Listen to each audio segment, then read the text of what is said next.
Good afternoon. Last time I described the first of our two players, namely Player Y, or the pre-industrialists. These folks owned and ran what might be called pre-factories, and were basically getting their stuff together in the last few centuries before the Industrial Revolution. About to enter the ring is Player Y's opponent, namely Player X. Emil Durkheim showed us some of the dynamics of how these two played off of each other, while he looked for ways to explain the tripling of Europe's suicide rate between the 1820s and the 1880s. Here then is part 19. To describe Player X, it's best to start with the disintegrated crumbs of what it eventually became, and work backwards. There now exist three disparate entities that used to be found all under the same roof. One of these three ended up with, over time, the equivalent of a double testiclectomy, and was prepped for dentures, i.e. extractions, but then not given dentures. Or he lost them. Pardon my French, but what I'm referring to is a toothless eunuch, your typical American union. Putting the clamps down on the necks of the ne'er-do-wells? More like gumming them till they giggle uncontrollably, set upon by your weird uncle around the holidays, so extremely minutely atomized that all real power is gone. In a word, risible. Might as well conduct meetings in a bowling alley with all that noise, all that revelry. Sure, there's some integration going on, but intelligent conversation can't be heard over the falling pins, and manifestos get douched with beer. I admit this may look like the furthest off topic yet, and questions may be forming out there. Questions like, how in the world could collective bargaining organizations have anything even remotely to do with rape prevention? After surgical reattachment and fitting him with not only dentures, but bionic dentures, titanium fangs, jaw muscles that could rival a pit bull's, and then combine these health improvements with two other entities, soon to be divulged, it's then we'd have a trifurcated entity that could stand toe-to-toe with not industrialists, but pre-industrialists, owners of pre-factories, who were essentially confined to one region. If that could be arranged, and at one time in history it was the norm, then both boxers would be in the same ring. The second entity has to do with technical colleges, or vocational tech colleges, or VOTECs. That I called these trade schools crumbs, and why I did so, can be misinterpreted. With some clarification, all will be well. What I was driving at is if one were to take control over what's taught at VOTECs, and then collect the profits from the dissemination of knowledge before, during, and after its attempted inculcation, and then combine these two, curriculum, profits, with our suddenly not weird uncle with his fancy new teeth, and then throw in a third entity, which I will in about 15 seconds, then, again, that's when both boxers would occupy the same square circle. And this third entity is itself trifold. One, it's a way to limit membership, much like present-day American doctors and attorneys have ways of limiting their numbers, which is to say, by keeping out the quacks and the barstool lawyers, they maintain, if not improve, the integrity of their respective professions. Two, it's a way to set prices for what's delivered to the customer. Wages, then, matched the prices of commodities, or what we now think of as the cost of living, or the consumer price index. And this was largely not an option by any individual member. All members of the group known as Player X checked up on each other, as much as possible, and again, regionally limited, and they made sure their wages kept pace with all the other players in the market. And 3, it's a way for older members of this pre-union entity to tell younger or newer members about things like, if you'll pardon my anachronistic analogy, getting paid now for hearing loss later. For those unfamiliar with the milieu, young factory workers' ears seem invincible, but with age they take a beating. An older guild brother or sister would not let a new member work in any noisy environment without getting compensation earmarked for the purchase of a hearing horn, or, if it were today, a hearing aid. Put simply, protecting your guild brother wasn't like protecting your union brother. Protecting your union brother's ears by telling him to put in his earplugs is way different than making your guild brother charge for future hearing loss every moment he's in a noisy factory. Guilds. That's right, Durkheim was referring to guilds, unions on steroids, members of which taught at what we now would call votechs. Nay, they owned those votechs. Nay, they were those votechs. Back then, it was all on-the-job training, and all the profits from being technical colleges or pre-votechs were poured right back into the guild. Note, Screen Actors Guild, not the same kind of guild. When one learned how to act at USC's film school, for instance, payment went to the Trojans, not SAG.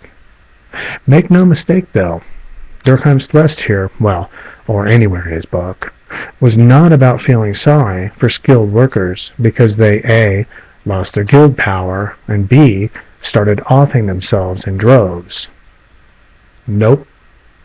1, it's not about feeling sorry, it's about solving the problem.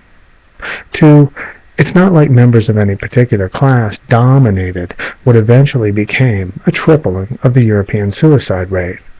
And 3, it's not like the professor was defending his own class because he wasn't from the working classes, him being a professional educator, and his father and grandfather being rabbis. How suicide was not about its author feeling sorry for this or that class is because the developments that happened between 1500 and 1800 or so all happened naturally enough. Earlier in that time frame, a potential carpenter chose the rigors and reaped the rewards of belonging to a guild. Later in that same time frame, though, another carpenter chose instead to sell his services directly to someone who wanted a gazebo built, for instance, and during its construction he happened to not be a member of a guild. Or he just went to work at a factory, that factory owner not needing the expert and higher-priced services of a guild member, that worker not having to jump through all those guild-oriented hoops. Sure, this worker wouldn't get paid as much in the long run, and perhaps in the short run as well in some situations, some jobs. But he also didn't have to muddle through as much training, some of it gratuitous, and he didn't have to brown-nose a bunch of guild members and more. Point being, pity? It's not about pity. People just make choices. In other words, it's not like guilds were taken away. Potential guild members more and more simply walked away from them and towards something else. No, Durkheim wasn't crying for the poor worker bees.